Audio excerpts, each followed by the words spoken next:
Assalamualaikum warahmatullahi wabarakatuh.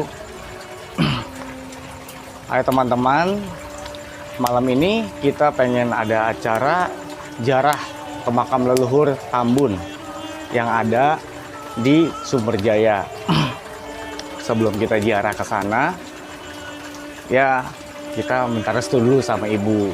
Insya Allah kita di sana akan mencari sebuah titipan koleksi leluhur lah. Menarik suatu benda pusaka, insya Allah kalau emang ada izin Allah kita mendapatkannya. Dan sebelum itu jangan lupa ikutin video ini terus, jangan lupa nyalakan tombol lonceng yang di bawah ini, jangan lupa subscribe. Oke, ayo kita minta izin dulu sama ibu.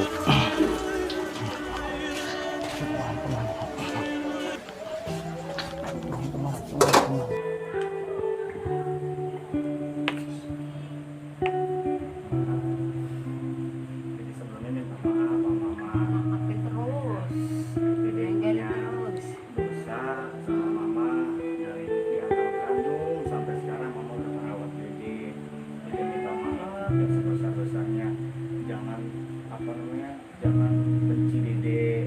Kalau dede sekarang ini belum bisa ngebahagiain mama, pokoknya dede minta restu sama mama, karena sebaik-baiknya minta restu itu sama mama, ridho Allah ada ridho orang tua.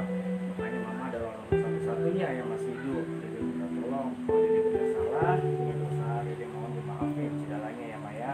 Terus ingin dede apa yang dede inginkan, dede cita-citakan masa depan dan apa semuanya yang ada bisa membantu mama.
Halo teman-teman, dan sebelum kita berangkat ziarah, biasanya abang ipar saya melakukan tawasul dulu buat para leluhurnya.